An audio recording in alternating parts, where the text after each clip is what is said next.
welcome back to Adventures with Bam. I'm Brent Billings. And I'm Maggie Billings. And this episode has us reminiscing about the glory years in Detroit.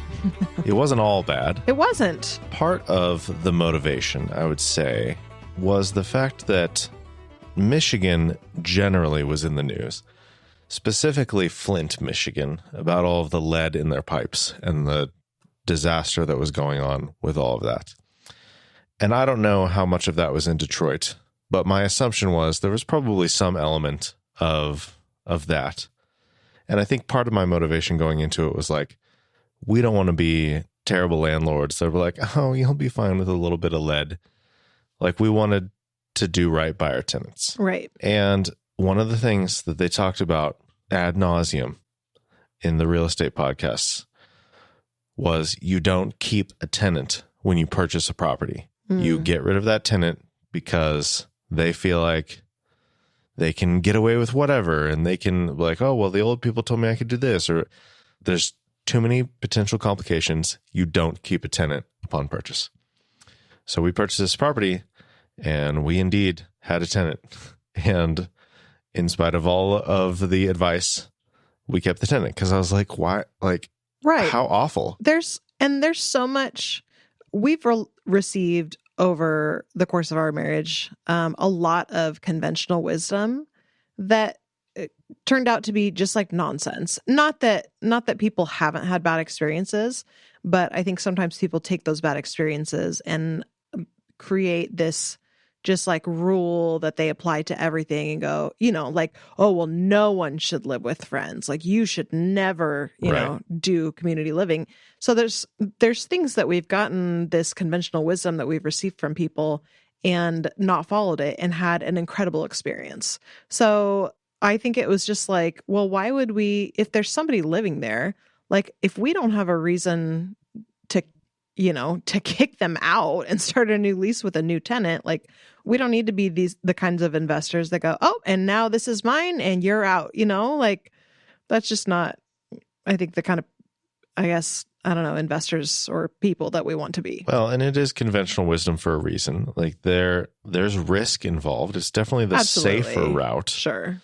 To kind of start everything fresh. But we didn't want to do that. And I would say things were mostly fine for the first 3 years, basically. Sometimes the rent was a little late. Sometimes they'd pay it in like multiple batches, but they were more or less caught up for 3 years. The property management was handling things. They were doing the contracts.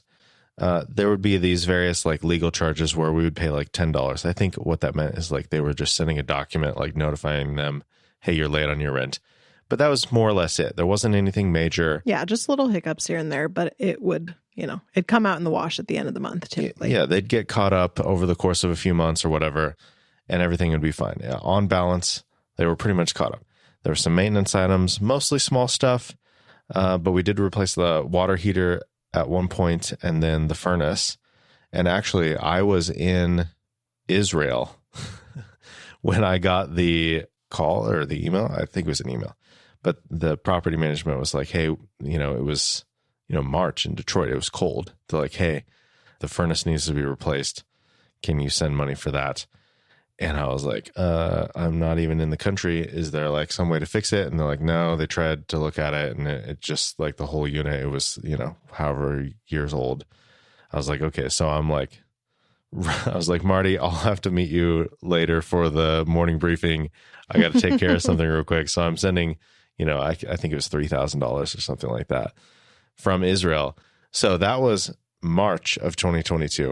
And this is before I had any, like, it was all you at this point. I was doing nothing with the Detroit stuff. So yes. It wasn't like you could just be like, oh, hey, Maggie, can you handle that? Well, I mean, I could have. Sure, but I would have had no idea. Like, I had looked at absolutely nothing. You were blissfully uninvolved at this point. I was so uninvolved, yeah. I was involved in, I was eyeballs deep in toddler momming. Yeah, Torn would have been almost 1 at that point. Yeah.